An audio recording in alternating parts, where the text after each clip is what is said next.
welcome to the show. Thanks for coming. You're welcome. Excited to be here. We've known each other for quite a lot, and we've seen each other through the ups and downs.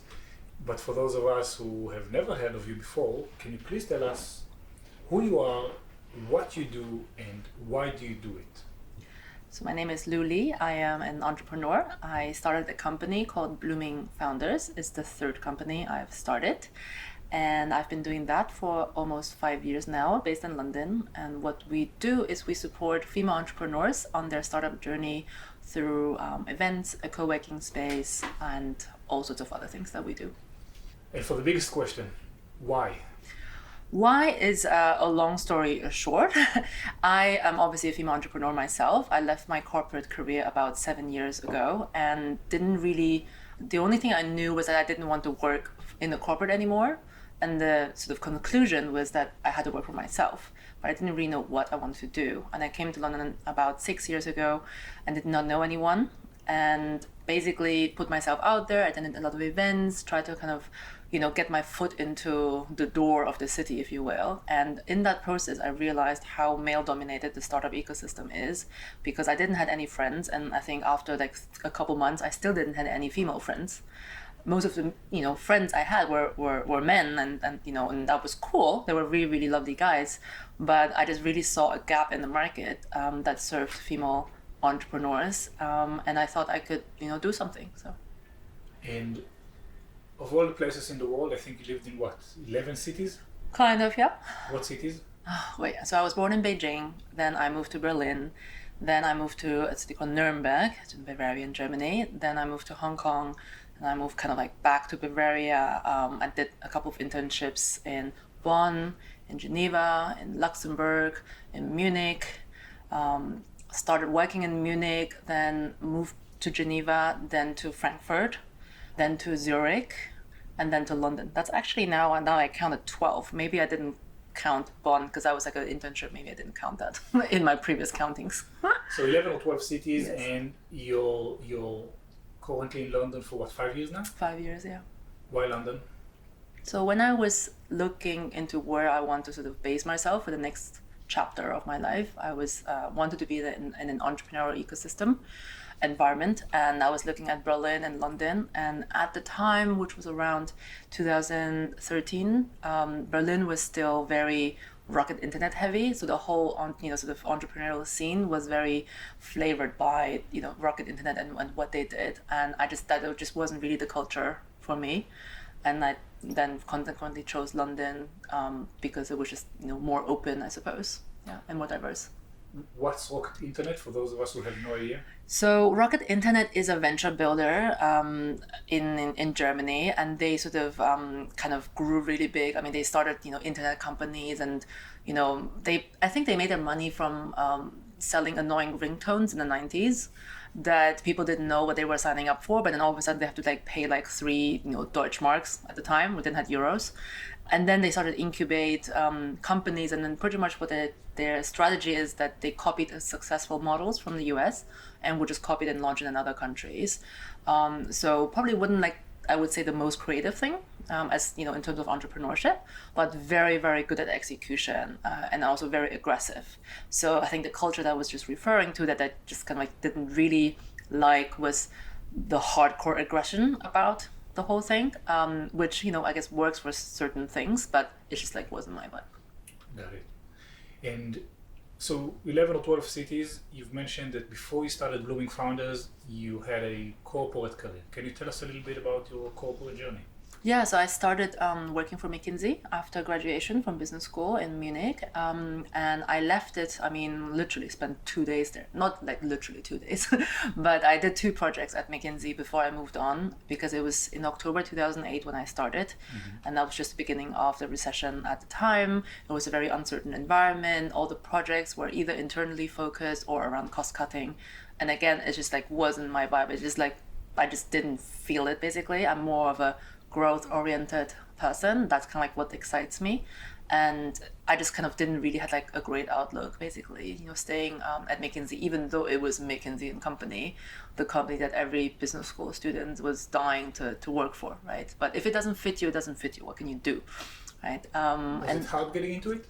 Yeah, it was hard. It was hard. I spent 5 years of my life trying to strategize to get in. I mean, And working 5 years to get into a company, getting into it, and then realizing it's not for you, yeah. doesn't sound like a pleasant experience. No, but I think at that time, I guess I had the luxury of have a second job offer. So I did in my studies an internship at Procter and Gamble, P&G, and got an open job afterwards, which was probably I guess lucky in that sense. They were just kind of like, "Yep, we like you. We understand that you still have a year of school to do, but let us know when you're ready and you can join." And that's also why I left McKinsey fairly early, because I didn't want that offer to expire in a sense, right? Because they didn't know how long it will take me to do another year of school plus a dissertation. So I didn't want to drag it on forever, right? And because if I went to go back to P&G and be like after 3 years, be like, "Oh, I'm finally done." They were like, "Hold on a second, that was like 3 years ago." So I thought that I couldn't let it roll for too long, basically. So I had to make a decision at the time to either leave and join P&G, or I guess stay. And I guess because I had an easy way out, because I had the offer, I just basically called up P&G and said, "Hey guys, I'm ready." P&G, one of the biggest consumer goods companies in the world, famed for what they've done, practically inventing brand strategy and brand management. Building, yeah. What was it like working there? What are the ups and downs? So it was great the first 2 years. I think probably the first 2 years at Procter & Gamble were like the best years I had in my professional corporate career, because they gave you a lot of freedom. I was, on the team of Pantene, so it was beauty care. It was a brand I could relate to. It was a brand I even used on a daily basis, and I was in charge of a $3.5 million budget, basically, fresh out of school, which I then had to develop the initiatives. Initiatives at P&G are basically product launches. And, I got to work with 6 to 7, 8, I forgot the exact number, but external agencies. I had a team of about 10 internal people that I was leading. So the exciting part was really sort of the, responsibility and scope of work that you were able to do fresh out of school, pretty much. And that I really enjoyed. Right, all the learning as well, the colleagues. So we were based in Geneva in Switzerland, and there was literally no one from Switzerland, basically. They were all coming up from everywhere in Europe and, I guess the world. And it was really easy to make friends. Everybody was really internationally minded, and we were just all very similar, because I guess, P&G did a good job in recruiting very like-minded people. So yeah, and I made, some of my best friends basically there. There's a few things that you said that I wouldn't normally associate with a big corporation like P&G. For example, freedom. I remember as a vendor for P&G, shooting ads for P&G, freedom was the last thing that I felt. I was scrutinized for the shape and density of the fake bubbles on an Old Spice shampoo. Almost publicly humiliated in front of the whole production crew for getting the bubble density wrong. So when you speak about freedom in P&G, what do you mean? So I guess there's, the freedom within certain constraints, basically, right? I mean, but I guess I had maybe the opportunity, a fortunate opportunity to work on the last sort of commercial innovation on Pantene in Western Europe, because after that everything got centralized, and then the products were developed in North America and the US, and then sort of rolled out around the globe. But I created the last genuinely sort of how do you say sort of standalone initiative for Western Europe. So I got to work with R&D to understand what the product actually does, right? Then I got to work with the design agency, and we had to create a bottle and a label and everything, and it didn't exist, right? So basically I had the freedom to create it. Mind you, it took me 31 feedback rounds with the design agency, so you can probably relate to that, until we got to the final end product of the label. But it was a creation process, right? And if it didn't exist, it wouldn't have existed without me. 31 feedback rounds. So you have a deliverable, you send it on for approval, and they say, change the color, change the size, change the texture, and this went on for 31 times. So, no, I said change the colors, change You changed the colors 31 times. So the shape of the ampersand and, I don't even know what ampersand means. the and sign. It's basically because it was a color care product and it was a collection of color and smoothness and color and volume. So there's color and there's an ampersand and an and the second word, right? And obviously the ampersand can have different typographies, and we probably spent 2 or 3 rounds on just the ampersand. Was it a tolerant environment for this type of perfectionism? Yeah, actually. Was it encouraged? I think P&G hires quite detail oriented people for brand. I mean, I think we were all very detail oriented basically because if you think about it, I mean, I think people don't know, right? But for example, when you print a shampoo label, right, creating a new label means new colors, like a new press, like that press alone costs 100,000 euros basically. So you want to be printing the right thing, right? And I had like 3.5 million, I forgot dollars or euros, probably dollars, because it was an American company, to work on the creative materials, etc. That just literally shooting the advertising or creating, the toolkit for in-store materials and so forth. But then the countries would spend up to tens of millions on, advertising, right? So if you're the person creating everything, you better make sure it's right, because it's going to go out to millions of people and and there's going to be millions of customers of your product, and if they look at the bottle this ampersand looks a bit shit, then it's not good, right? I mean, obviously you think that and the consumer would never do it, but it's kind of like what you think, right? Was there ever a complaint about the color of this thingy?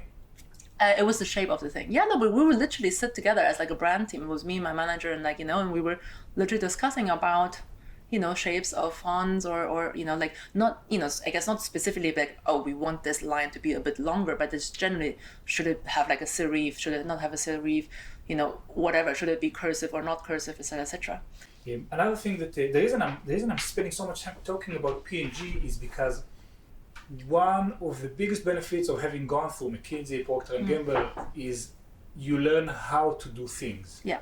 You don't necessarily learn what to do and how to prioritize or the peripheral aspects of work, but you learn the process. Mm-hmm. And then you get to decide, do I want that long process? Is there a linear way of doing it? So I enjoy hearing the details of it, and I think there's a lot of benefit to it because you've taken it to the startup world, and I want to see what survived in the transition. But before going that, I want to also spend 1 second about the culture. You mentioned that one of the biggest draws to working in P&G was the other experts, the other people. How today some of your best friends are still people who you've met through P&G. Given that Procter is such a mature organization with career progression and and performance reviews, wasn't it also a highly political and competitive environment?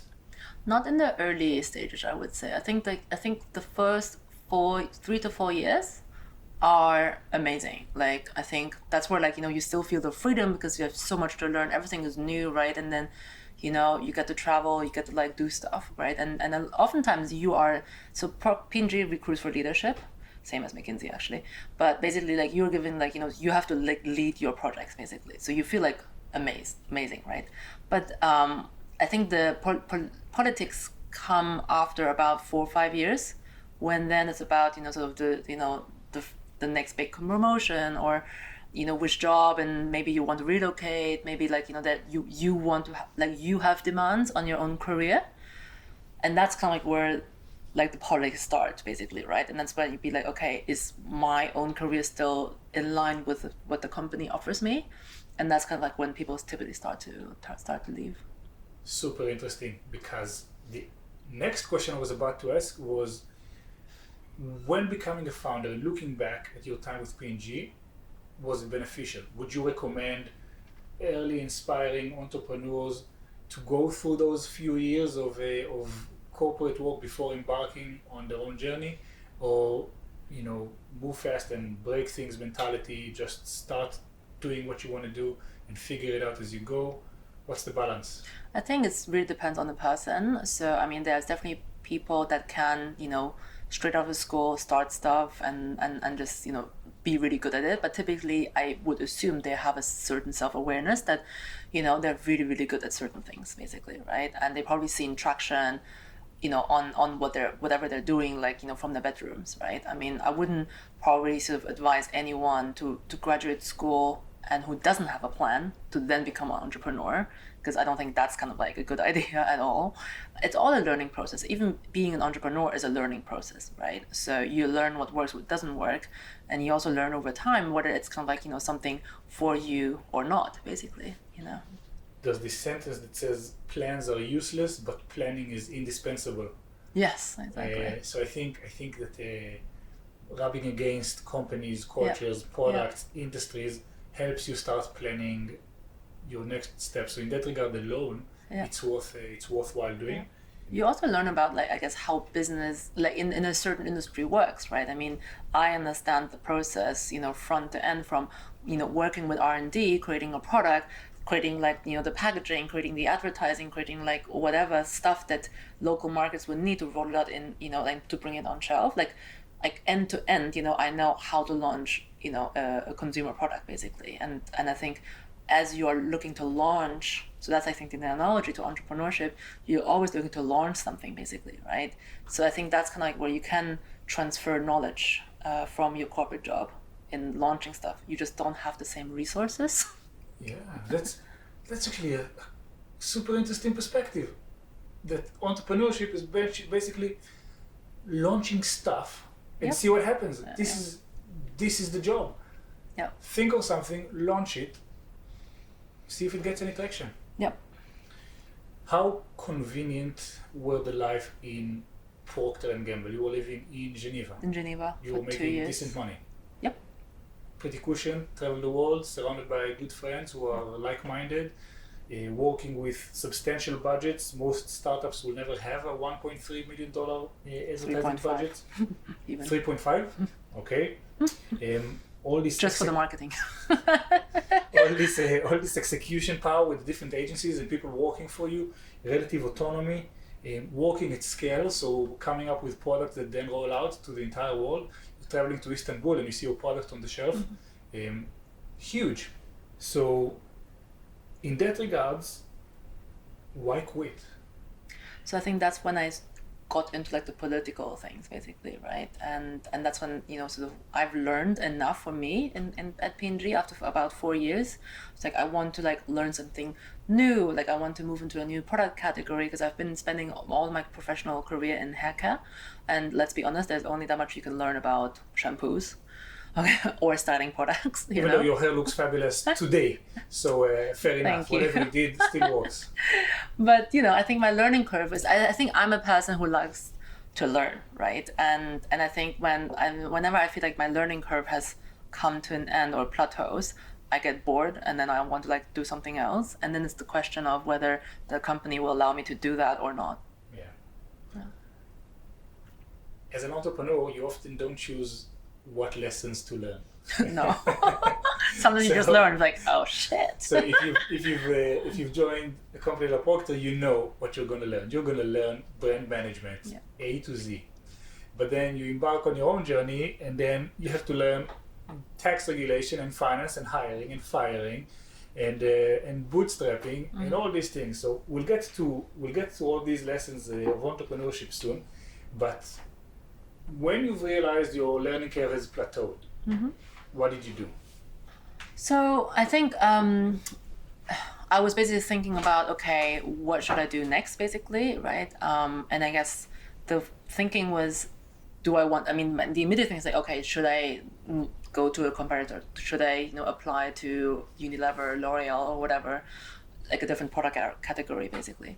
And I think the other thing I guess didn't like about the corporate world is actually I had like a time, not when I quit, but like just before that a little bit, I had a very challenging time with my boss. And it took me a lot of like emotional energy to like improve that relationship for like over a year, basically. And that was just kind of like really, really, emotionally draining.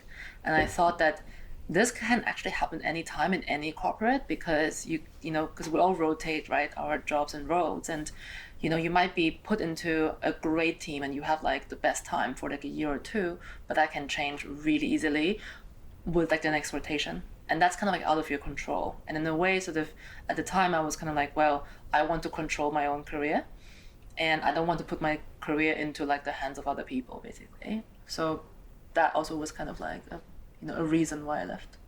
In hindsight, going the entrepreneurial route, did you actually gain control over your life, or were you still somewhat dependent on others? I gained control. In hindsight, I'm not sure whether that was the smartest thing to do, to be honest. Because you gain control, but it's kind of like when you have freedom, it's kind of like, okay, what do you do now? Like all of a sudden you wake up and be like, okay, like I am in charge, I can do whatever I want, but what do I do?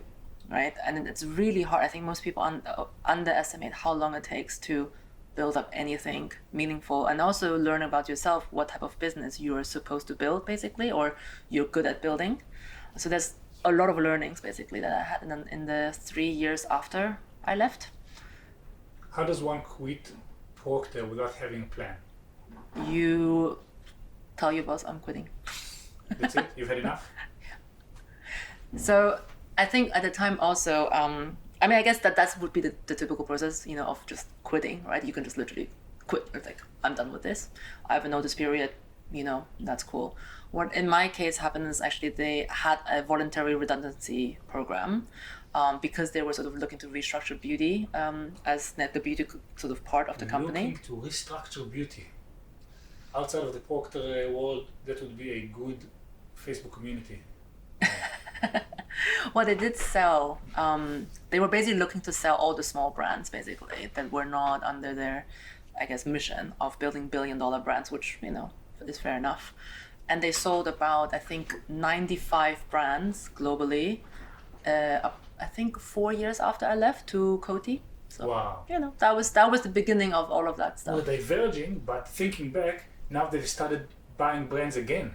Yeah. So all the direct-to-consumer brands. Mm-hmm. So from consolidation back into... But that's like a whole cycle, basically, right? I mean, at the time, like you change your strategy, etc. Also, the consumer changes, right? I mean, we're living in such a fast-paced environment now that, like, sometimes, when you've built a brand that is a bit dragging along, it's easier almost to sell that brand and buy a new one that's kind of like perceived to be cooler, to kind of like tap into the same market, than trying to revive the old brand. I mean, actually, Old Spice was one of the very, very rare examples where it actually happened. Yeah, brand revival for the books. So rare, yeah. I don't know how we got to the Old Spice guy. I'm on a horse. But look at me. Procter, look back at me. Look. Quitting Procter without a plan. You've given your notice. A voluntary redundancy. Fine. Day one of unemployment. Where are you? How are you feeling? What do you do? I mean, that was like a tough period in my life, actually, like unexpectedly, but because I just didn't know, right? I mean, before talking about the period, day one, you've just quit. You've left a tough boss behind. You left a dream job behind. You're in Geneva. No, I was in Frankfurt, actually. Yeah. Frankfurt, close enough. How do you feel? First day out. Good. Yeah, good. I mean, I was coordinating the move, I had to move my stuff out of Frankfurt. I had to basically see what are the next steps, what I want to base myself, and So the world was your oyster. You could do whatever you wanted. Exactly. And you had no plan, but you regained control over your destiny in a way. How did it start falling apart? Well, so basically, I then decided to move back to Zurich. Well, I did I was actually in London for about a month after I left. I kind of trained as an image consultant because that was a thing I wanted to do. That was actually my first company. And then I moved back and I thought, okay, look, I think I need a bit more time to transition, build up new skills. So I moved back to Zurich, or as in back to Switzerland, and I moved to Zurich to do that. And I was, the point where things started to fall apart was a lot of things. Almost if you look at a table, it has typically, not this one that we're sitting in front, but typically it has 4 legs, right? And it's kind of you start to break things away, right? And then the whole thing just collapsed, right? Because if you don't have a job anymore, I moved into a city that I didn't know. I didn't know anyone there. It was just basically, I guess, logistically convenient. and you don't have friends in town, and you don't have a new sort of purpose, right? So you literally have nothing. And on top of that, actually, my boyfriend at the time, like, we broke up basically, and like you basically just don't have a relationship as well anymore. So you literally have nothing, and you basically then I was sitting, on my couch in Zurich, and I was like, you know what? I think and that was really depressing in a way, because you could literally sit on the couch and literally do nothing for like weeks, and nobody would care. A month after quitting Procter, you dislocated yourself from Frankfurt to Zurich, broken up with your boyfriend, and no steady income. No. And you're on the sofa. What do you think? What are you thinking? No, I was literally thinking, it's like, it doesn't really matter what I do, like, literally right now, because nobody would just ever know. Because you're literally, I mean, I didn't know anyone. I literally was like one person, like, in Zurich, and I was like, okay, so what now? And that's pre-social media.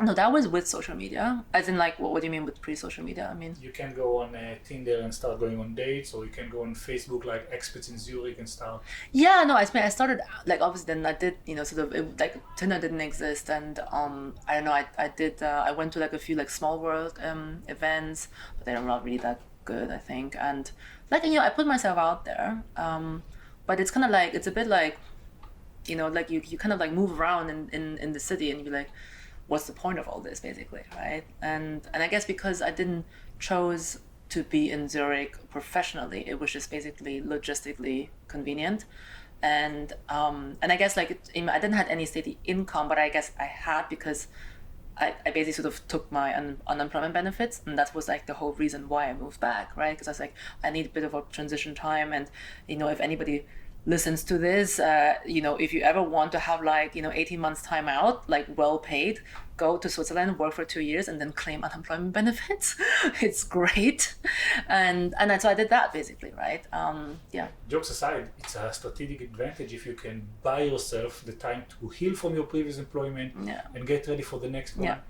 If you don't have an income, immediately anxiety takes over. Yeah, no, exactly. It was very, like I didn't have any financial worries basically, but I think the anxiety was more about what is the purpose basically, like what if literally blank canvas, like you could do anything, like what are you doing basically, and it's actually really hard to decide. I've recently left a work who I've given everything I had to. Yeah. And when I know. a buddy of mine asked me, so what do you want to do? My first answer was, so I can do A, and I also can do B, and I can do, and he's like, that's not what I asked. What do you mean? I asked, what do you want to do? And I didn't have an answer. It wasn't as available to me. Yep. No, it's hard. Fast forward a month and a half, I don't think I have an answer now. I mean, it occurred to me in Zurich after about 18 months, so you still have 17 to go. That's harsh. So it was 18 months between quitting Procter and then setting up your own business? No, so I was kind of working self-employed in Zurich as an image consultant, but that just never took off basically as a business, because it was too infrequent, the sales and the service. And then I also had a blog at the time, and the blog sort of picked up some momentum, but it was just, I understood that I had to like completely scale that to like a level beyond what I could do to make any money from it basically, right? I mean, the blog got some recognition and all that. What's some recognition? So it was actually at the time was a blog around fashion and sustainability, and it was about like sort of how we can be more mindful with the use of our clothing versus buying like new clothes all the time, and we can be a bit more creative about how to combine things basically. And it got picked up by, at the time it was called the AOL Style Council, so they were working with, I guess, like perceived influential blogs basically, and they would syndicate the content onto their content platform. So I guess so that happened, right? So then my content was like on their platform, and then sort of it got like more reach and things like that. But even if you had like sort of a couple thousand like hits per month, that was just like nothing. What like a fashion platform needs to have. It has to have like hundreds of thousands and millions basically to make any like money or build it into a company. And I actually had the blog more as like a creative outlet for my image consulting services. So it was more like a funnel for me, and it was never like a business on its own. And then the whole model just didn't really work, right? Because like the funnel wasn't really working that well in that sense. I mean, the funnel on its own could have potentially be something, but the service on its own was, really hard to sell. It was still perceived, and it's still a thing perceived today as a luxury service. Consulting and image consultant and all that. You need to have an image to get some consultancy on it. Well, or you can have zero image and you can, sort of build an image basically, right? But I think it's perceived as something that only like ultra rich people do. Which is actually not true, but hey, that was like the struggle of the business basically, right? We're not promoting that business anymore. Exactly. But that just basically didn't work. And then and I was at the end of my time in Zurich, and I thought, okay, let's move on from here because now I'm not getting any unemployment benefits anymore, and now I have to like start paying for everything myself, so I'm not going to do that. And and that was it in 2000. When was it? Like end of 2013. When I thought, okay, do I move to Berlin or do I move to London? And then I chose London because of the reason we mentioned before, and it was just more international. So you're here, London, day one, same as in Zurich. Right? Yes. You're on a sofa. It's a new town. Yes, you still haven't figured out the whole income situation, but you're off the unemployment benefits. London is hell of a pricey town to be living in. You bleed money just by existing. Yes. What's next? What's next? So I was in my Airbnb in Whitechapel, and I was okay. Well, now I better make this work. Basically, now it's like showtime. And then I went to a lot of events. I pretty much spent my first 2 years in London going to events Monday to Friday every week. Wow. To meet people, to see what's going on, to Was learn. there any money coming in? Oh yeah. So actually, the lucky thing, not the lucky. I say lucky. It's actually not lucky, but. I had a contract actually with Selfridges, a consulting contract. So that was my second company. When I moved to London, I started a company called Captivate China, and the purpose of Captivate China was to help retailers with their brands towards inbound Chinese people, whether it was tourists or mainly it was tourists, to be honest, or local. The Chinese student community is very, very strong and has very, very high spending power, right? But they don't know about brands as such, so you have to educate them. Where does the side note completely, but it boggles me because where does the student population in China accumulate the wealth that they're spending? I see them on the tube. Parents. The parents? Yeah. So it's all second generation wealth. Second generation. Yeah. So all of those people wearing Louis Vuittons to school, second generation wealth? Yeah, all of them. None of them worked probably ever in their life. And their parents, where is that money coming from? Property, factories, manufacturing, lots of infrastructure. Yeah. And what's the obsession with luxury goods in young Chinese population? I think it's like a certain materialism that people have, right? I mean, I think, in China, it still exists that you look up to the West, right? I mean, because you felt that you were inferior, basically, right? And then that, basically you were perceived as a poor country. And then obviously your country rises and you get all of this wealth, right? And obviously, I mean, China on paper is still a communist country. I mean, not in reality by since decades, but on paper it's still a communist country. So it's kind of like people grow up in poverty, and actually owning stuff gives them a sense of security. So a lot of Chinese people just want to own stuff, and that's why a lot of Chinese people want to own property and all of that stuff, basically, right? Because it gives them that sense of security. Got it. Makes sense. So for your first 2 years in London, you were giving consulting services about companies who want to captivate Chinese audiences, living here, attending networking events.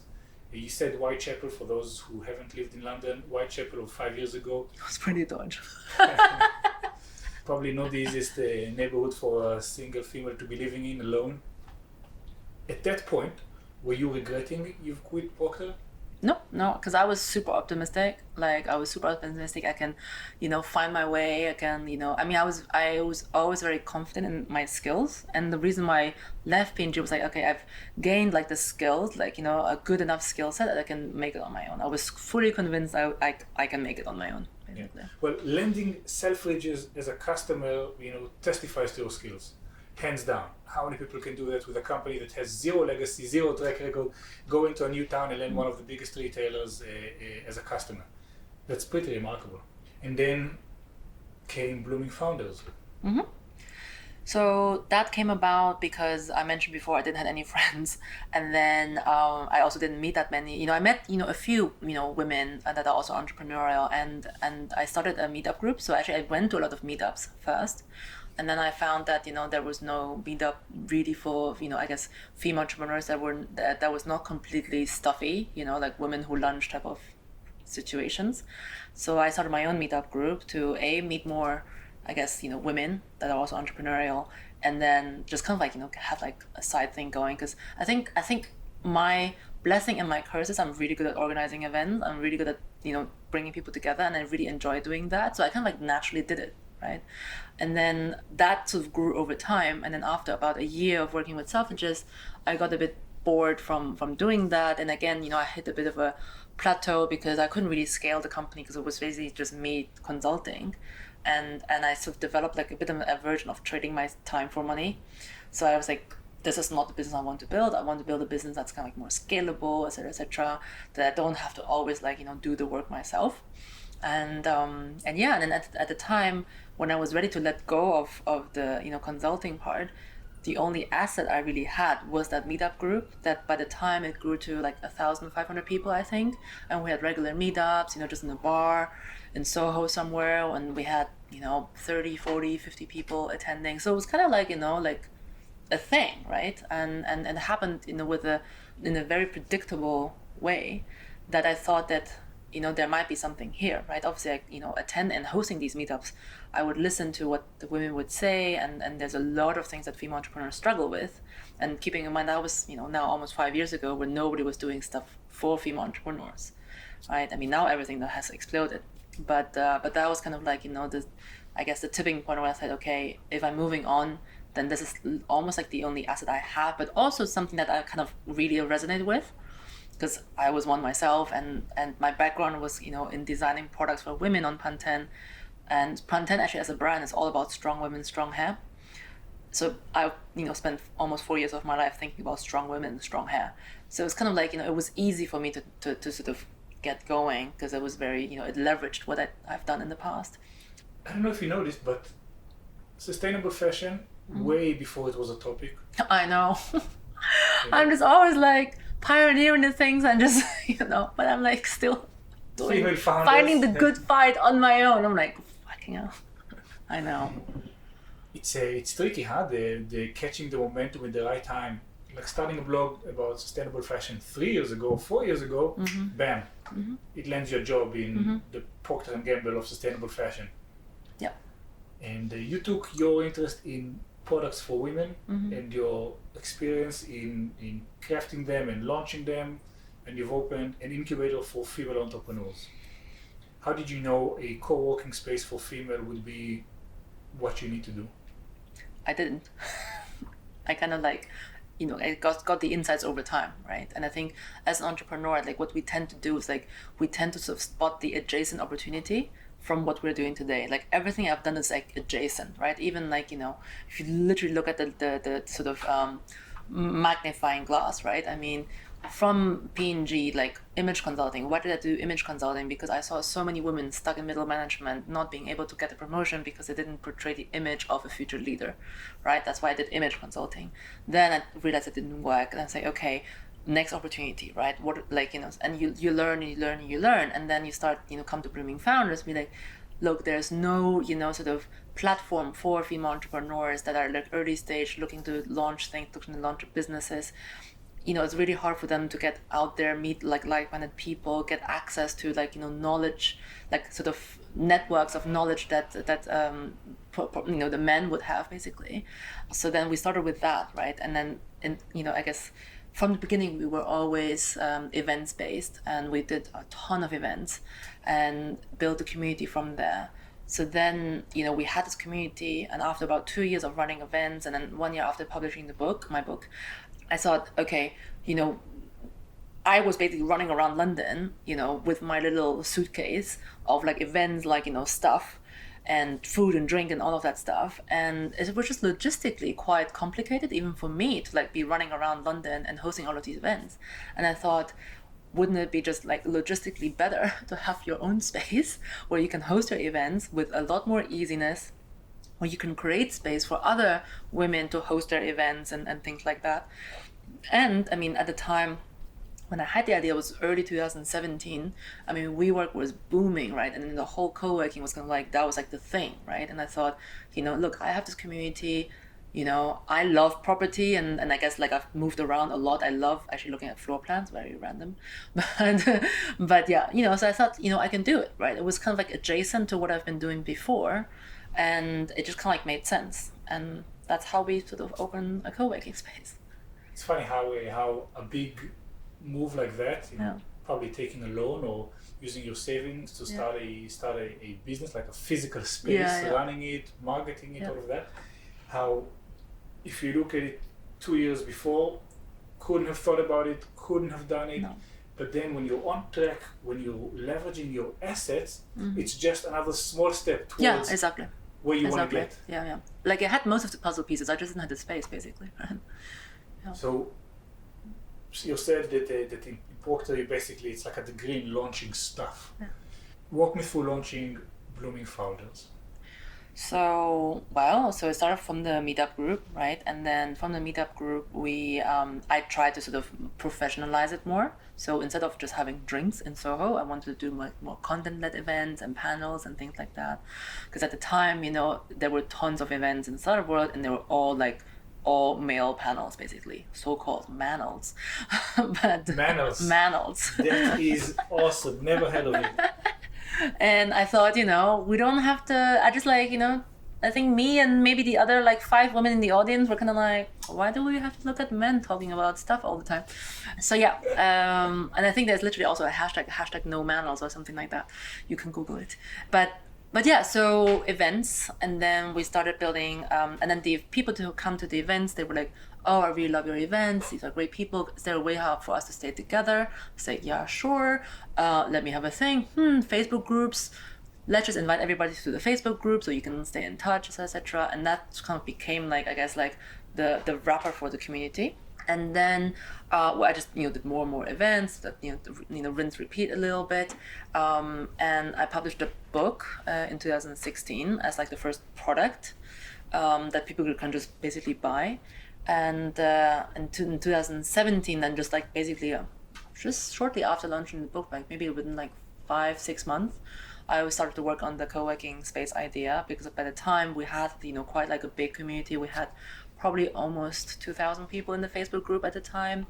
Yeah, and I thought that this would be a sensible next step for me to build, because then we can start charging recurrent memberships, and that will just kind of take the business to the next level in terms of revenue and also stability, because events are not very stable in terms of income, because it kind of goes in spikes, and also it's not very scalable. Right. And I thought that at the time, maybe there is an opportunity to kind of build a chain of, sort of co-working spaces that are sort of more catered for women, etc. Now I know it doesn't happen, but hey, you learn. So 2 years onwards, that was a shit idea.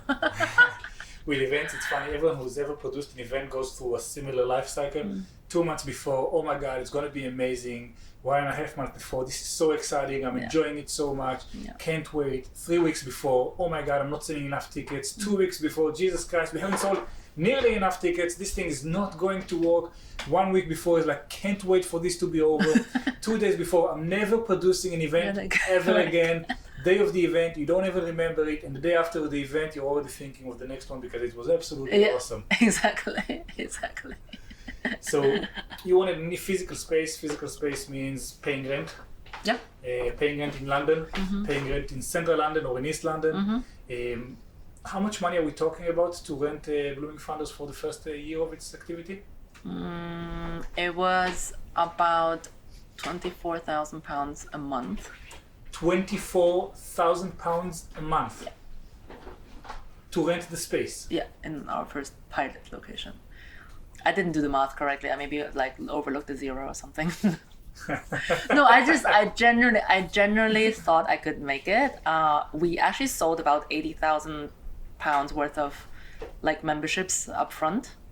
So I thought it was going on, and then we opened, and then we had more members, and etc. And I think you had the launch effect, basically. The launch was great, but then we ran into issues with the building, and we had to move after 6 months, and sort of all of the money I invested in like the fit out and things like that was obviously lost. You're saying we. Oh, me. So when you say we, you mean? Actually, at the time I had 2 employees actually. So in a sense, it was we at the time. So you were starting a business, running that business every month meant you were spending what, £30,000 more?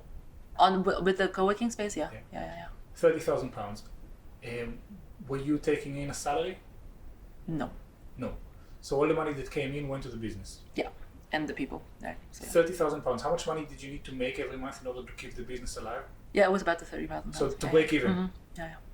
What was those issues you mentioned? Like when did the launch effect dissipate and forced you into taking an action?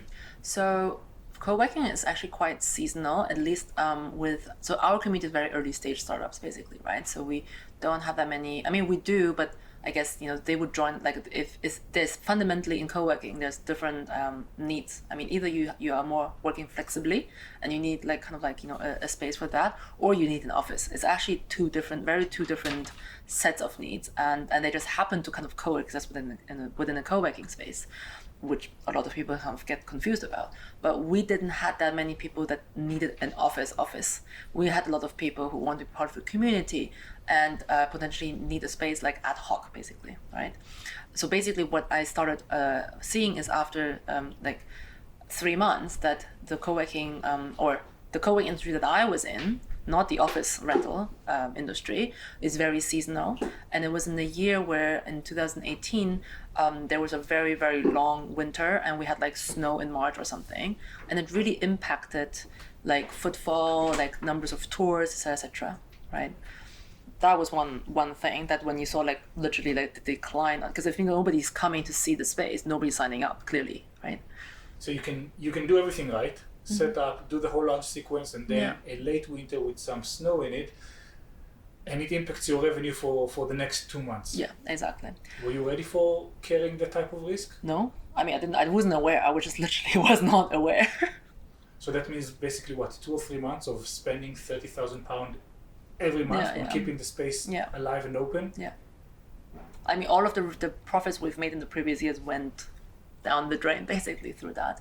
And on top of that, we also kind of like, had a more difficult relationship with the landlord, like, of the space, because they were not happy with us running all of these events, because it's just kind of like we had like loads of events like outside of working hours, etc. And we just got I guess in more and more arguments around that as well. And it was just like not a pleasant environment to be in the end. And we just agreed that it would be better to just part ways. But then it meant that, I guess for them it meant obviously they lost basically sort of the customer, me. But for me, it also meant that I had to find a new space to move, or co-working space too, right? I mean, it's not something you would, do like just like that. But it was kind of, it just ended up to be like I had to move the whole thing within 2 weeks. Moving a co-working space almost necessarily means giving up on your client base.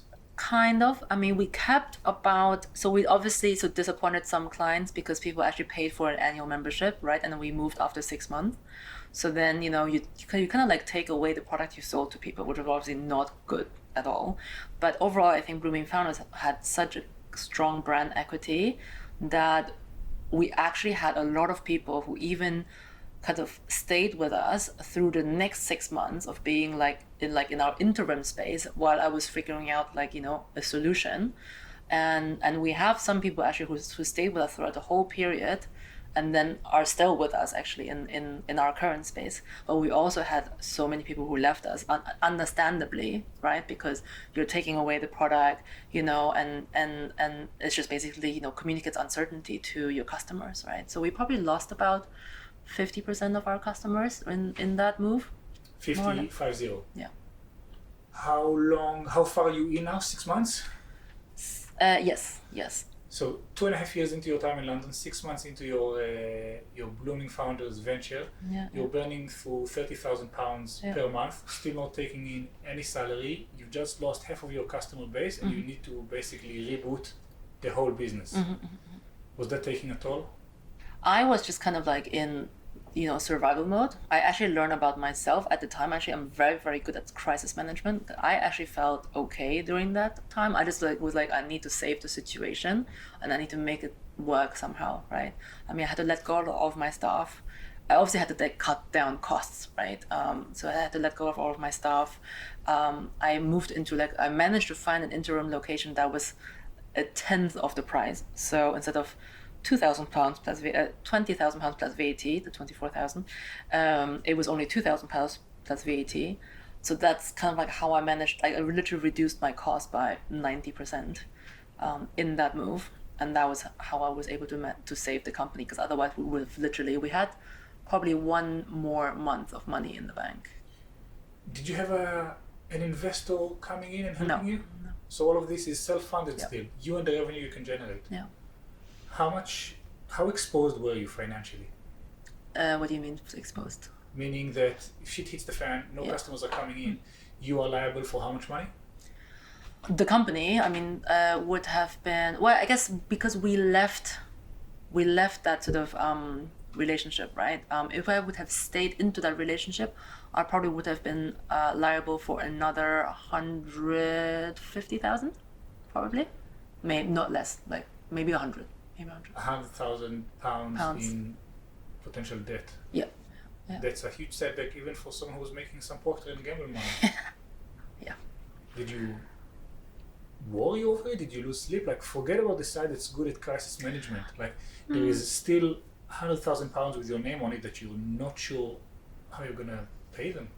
Yeah, but I guess that's like where you come to like the solution finding stage, right? And I think that's why like I really try to work out with the landlords. Hey, like, is there like a solution where we can part ways, and you get like a tenant that suits your needs better, and I can find a different like destiny for our community, basically. As a young entrepreneur, did you feel you were taking advantage of?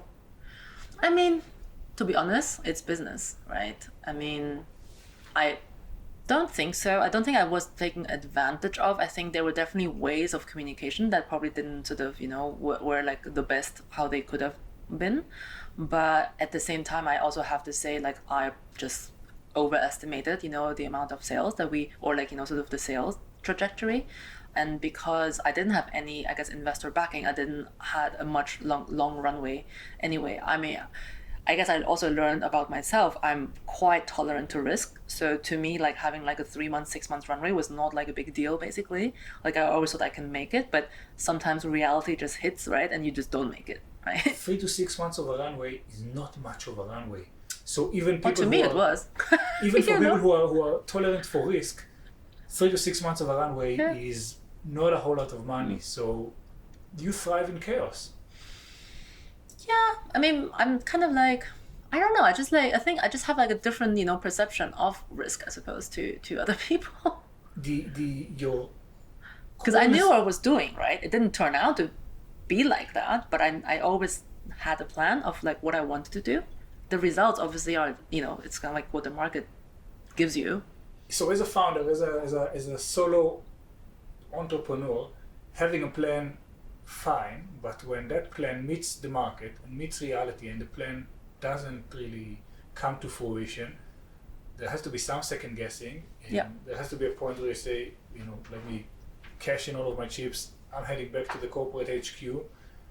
Because how long can you carry on with an excellent plan that doesn't yield the matching results?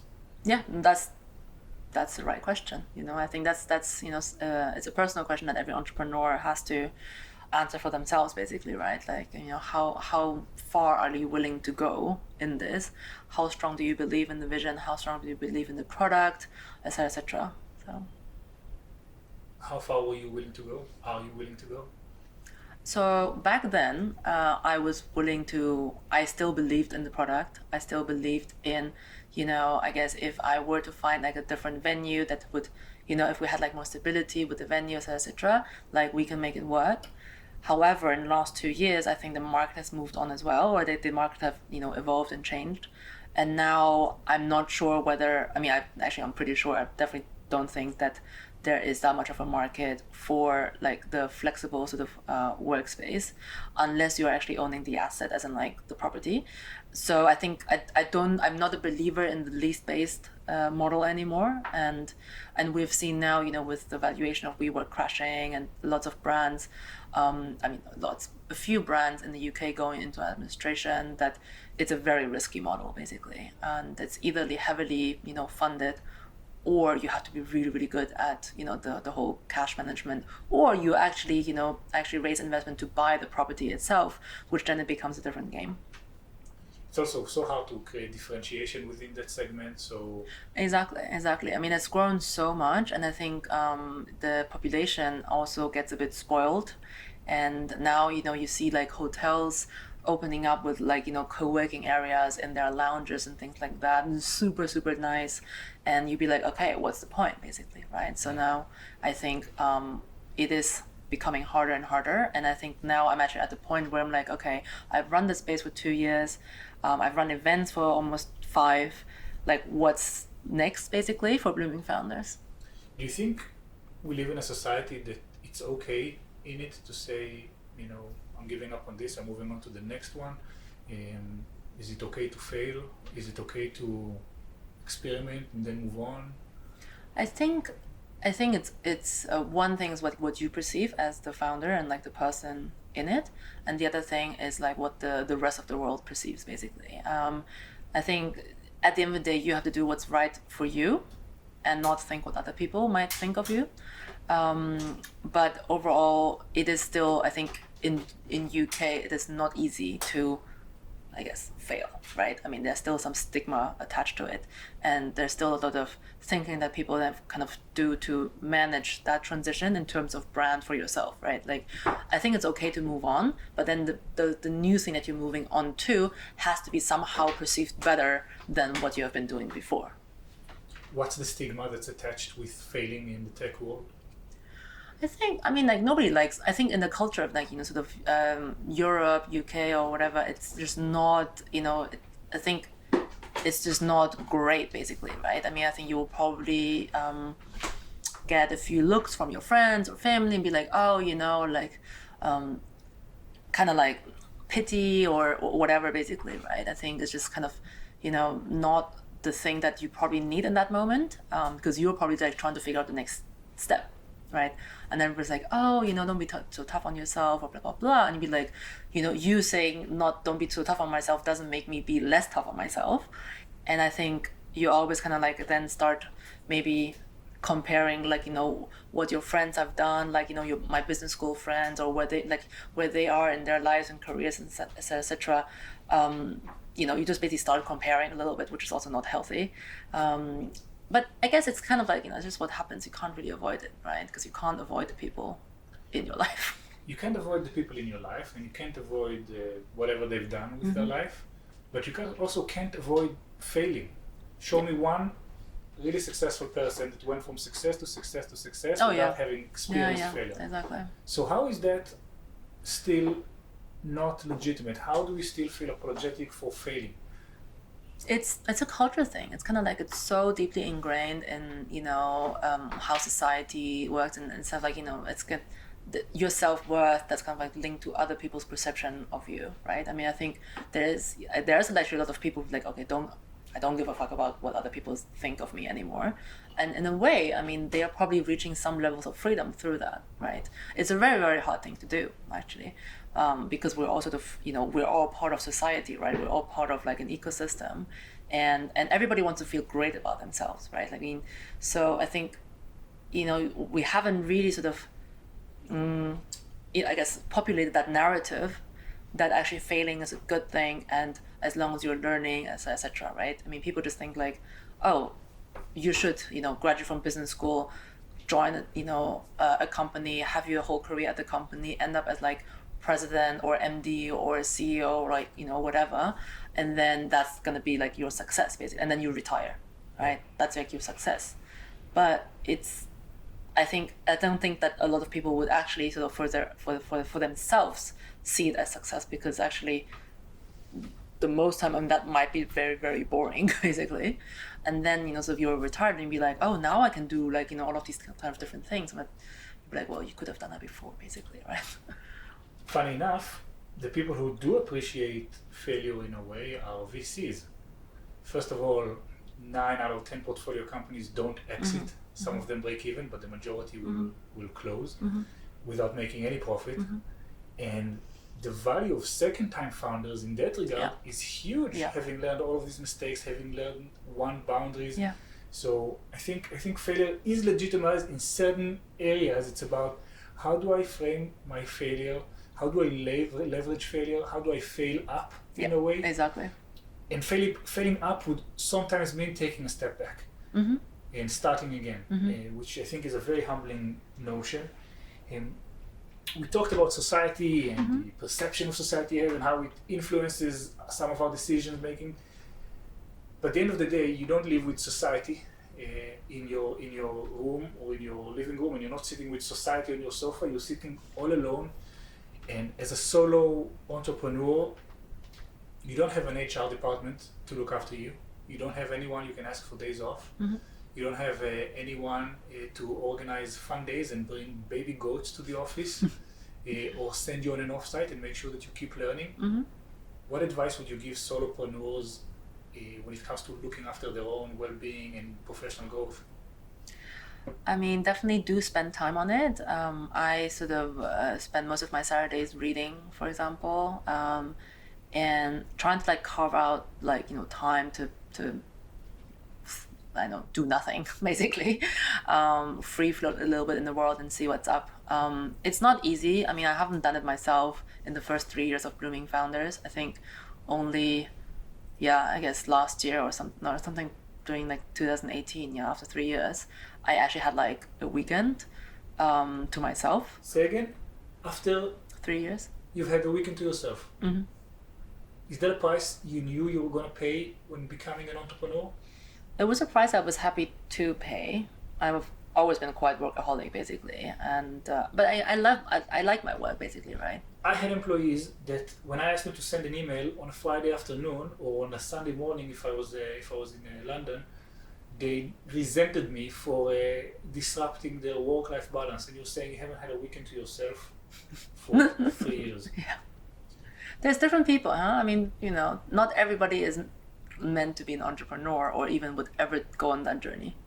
I mean, I guess if you look at that, I didn't have a weekend to myself in 3 years. I wasn't too worried about 3 to 6 months runway. I'm like, I mean, it is what it is, right? You try to make the best out of it. Would you say that in a sense, ignorance is bliss? Yeah. So in the beginning, we talked about how a tour of duty with a big corporation can serve you as an entrepreneur, as it sets you up, it teaches you so many things. But you're saying that going in completely blind into a situation could also be a benefit. It can be, yeah. I think the sweet spot is actually like finding a balance of both, because if you're completely naive, then you just basically learn your mistakes as you go along, and they can be very costly mistakes, which I think I have learned through operating a physical space, right? But do I regret anything? Not really, because I wouldn't have made these learnings. And I think that's kind of part of my fundamental being is like I just enjoy learning. And I think it's kind of like whether it's good or bad. I mean, I'm still here. I think I still do better than, honestly, if you look at the globe, I do better than 99% of all people alive. So there's not much you can complain about. What did you have to give up to become who you are today? Well, I gave up a lot of money, for sure. I gave up stability in general, because, all of this journey is very, very uncertain. I gave up my weekends for about 3 years. I also gave up the probably opportunity to meet someone, like a partner or anything, because it's very, very hard to combine early stage, like, startups with a relationship. And I think that's probably it. How did your priorities change from 5 years ago when you embarked on that journey till today? I think, so the relationship thing is something I'm thinking about. I'm like, okay, I'm not going to get any younger here. So maybe that is something that I should look into. my time playing around, etc. Like, utilizing the complete freedom I had, and I think I made the most out of it. I think now, it's almost like when you're young, you kind of like want to do all of these things. I think moving forward, I think I would like to adopt a more sensible approach, that leverages what I've learned so far. Yeah, so maybe like moving forward, I wouldn't be as risk-taking as I had been so far. But then you never know, right? I think life goes in phases, right? I mean, when you're sort of bound in the corporate world, all you can think of is like, I want to break out and have freedom. Then you have the freedom, and you basically really like, oh, I have freedom. Like, I'll make the best of my freedom. And then you do that, and you're like, actually, that also wasn't, it was good on some levels, but it wasn't good on other levels because I had to, give up a lot of things that would maybe have put me into a different position in life otherwise. But that's okay. And now you're kind of like, okay, so now you want to be like, I want to have more stability, basically, right? And then it's kind of like, what is the type of stability that you're like looking at? And I actually have to say, and it's funny actually talking to you just now, I think there is something to be said about employed environment where you have a lot of freedom. And I think people underestimate that because there's been so much hustle porn and entrepreneurship that has been made really sexy, and everybody wants to become a business owner, and it is really not that great, basically. And you have to be really sort of cut out for it, basically, or like really want it, and really want to go through that experience. And I think what a lot of people underestimate is that I think the position of being, an employee with a decent salary, with a lot of freedom, is probably professionally the best position you can be in, like long term. I think that a lot of people actually underestimate that because they either see like both of the extremes, but they don't see that part in the middle. But yeah. That part in the middle is what I was hoping to talk about, and I think we did a fairly good job of illuminating how embarking on your own and giving up comes at a cost, and it's not always that cost pays off, and when it does pays off, it sometimes pays off later than you would expect. Last thing I would say about startup people is that when you mentioned your desire to live a more sensible lifestyle, I'm wondering if that's possible, not just for you, but for people in the startup world, because there is an addicting aspect to having control of your destiny, of being involved in so many things, and being able to withdraw from that level of excitement and anxiety is often so hard. Going back to be put in some sort of a corporate box, would you say it makes sense to zig and zag, going on your own corporate? It can do, depending on what you want. At the end of the day, it's your life. The death of like a professional person is like when you don't have the energy to do what you want to do, right? And I think that can happen on either end. I mean, you can burn out in the corporate, you can burn out in startups. You can just one day wake up and be like, I don't really want to do this shit anymore, right? And I think whenever you like, it doesn't even have to be like that, as that's the end, right? But if you even start to feel like, I'm not sure I want to do this anymore because I don't really have the energy, to sort of take that to the next level. Because let's be honest, like to do anything remarkable, you have to put a lot of energy behind it. And if you don't have that, then maybe it's time to reconsider. One last final thing, Lou. What would be the best way for people to get in touch with you? And what's your current endeavor or thing you'd like to promote? So my best way to get in touch with me is just my email, just lou@bloomingfounders.com. Will land in my inbox. And what I want to promote, well, everything Blooming Founders. So just go on bloomingfounders.com, check out what we're doing, sign up to our newsletter. We run events. We have a big fundraising conference coming up in July. So if you're a female founder looking to raise funds, that's the place to be. I'm also publishing a video series where I interview other founders and investors. So if you're interested about, anything, so my series is more helping entrepreneurs make better decisions along their journey, because there's so many different routes to go down, then make sure you sign up to the newsletter, and then you can keep an eye on that. I've seen a few of the episodes on your video series, how and when you should be raising money, how and when you should be using a PR agency. Both super useful, super practical, 10 minutes or shorter, with people who are the best at what they do. So I highly recommend that. Yeah. Thank you for endowing some of your experiences and knowledge on us. utterly mind-blowing, thinking of the journey you've gone and how 5 years can pass by so quickly. So quickly, no. Thank you so much for taking Thank part you in the so show. much, Tal. It was a pleasure.